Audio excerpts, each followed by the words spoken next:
Hi friends, welcome to my channel. ఈరోజు మనము మొలకల కర్రీ ఎలా చేసుకోవాలో చూసేద్దామండి. ఇక్కడ నేను 4-5 రకాల గింజల్ని మొలకలు కట్టాను. ఈ మొలకలు ఎలా కట్టాలో కూడా నెక్స్ట్ వీడియోలో చూపిస్తాను. దీన్ని ఒక గిన్నె తీసుకొని ఇందులోకి యాడ్ చేసుకుందాం.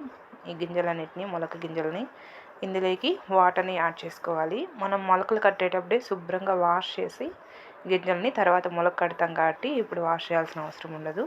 ఇందులోకి వాటర్ యాడ్ చేసి అలాగే రుచికి సరిపడా రాళ్ళుప్పు కానీ సాల్ట్ కానీ యాడ్ చేసేసుకొని ఒక మీడియం సైజువి బాగా పండిన టమోటాలు ఒక 3 యాడ్ చేసుకోండి.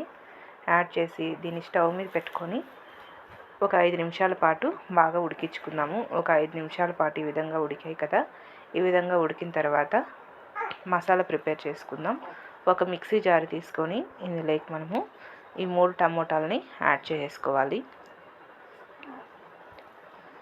ఈ 3 టమాటాలు ఇందులో యాడ్ చేసేసుకొని ఉడికించిన ఈ గింజల్ని కూడా కొద్దిగా యాడ్ చేసుకున్నాము. టేస్ట్ అనేది బాగుంటుంది సాంబారు ఈ గింజల్ని యాడ్ చేయడం వల్ల. ఈ విధంగా ఈ ఉడికించిన గింజల్ని కూడా ఇందులో యాడ్ చేసుకొని ఇందులోకి తెల్లగడ్డపాయలు ఒక 5 లేదా 6 యాడ్ చేసుకోండి. అలాగే ధనియా పౌడర్ 1 టేబుల్ స్పూన్ యాడ్ చేసుకోండి. అలాగే sambar powder 1 table spoon add చేసుకోండి.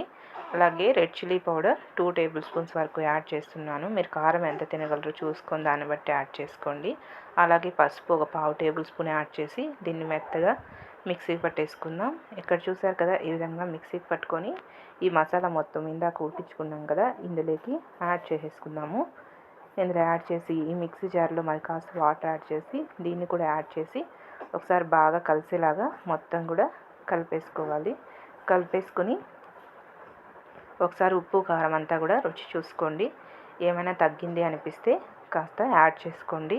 ఇప్పుడు ఇందులోకి నేను కొత్తిమీర తరుగును కూడా యాడ్ చేస్తున్నాను. కొత్తిమీర తరుగు ఇలా యాడ్ చేసుకోవడం ఇష్టం లేకపోతే మసాలాలు రుబ్బుకున్నా కూడా టేస్ట్ అనేది బాగుంటుంది. ఈ విధంగా కొత్తిమీర తరుగును కూడా యాడ్ చేసి మొత్తం ఒకసారి బాగా కలిపేసుకొని బాగా ఉడికించుకుందాము.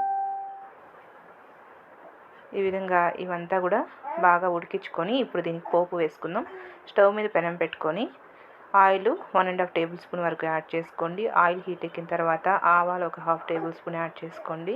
ఆవాలు చిటపట్లాడిన తర్వాత కరివేపాకు రెమ్మలు అలాగే ఆనియన్స్ కూడా యాడ్ చేసుకొని ఇవంతా కూడా బాగా ఫ్రై అయ్యేంత వరకు ఫ్రై చేసుకోవాలి. ఇవంతా చక్కగా ఫ్రై అవ్వాలి. అప్పుడే మనకి టేస్ట్ అనేది బాగుంటుంది. పోపు అంతా బాగా ఫ్రై అయిపోవాలి.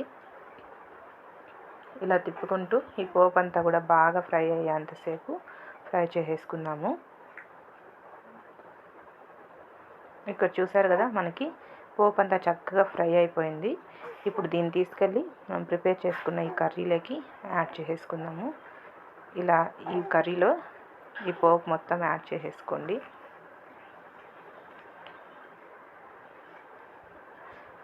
ఈ విధంగా యాడ్ చేసేసి ఇదంతా బాగా కలిసేలాగా కలిపేసుకొని ఒక చిన్న నిమ్మపండు సైజ్ అంతా చింతపండు తీసుకొని దాన్ని కూడా గుజ్జు తీసుకొని పక్కన పెట్టుకున్నానండి. ఆల్రెడీ లైట్గా ఆ చింతపండు రసాన్ని కూడా ఇందులో యాడ్ చేసుకుందాం.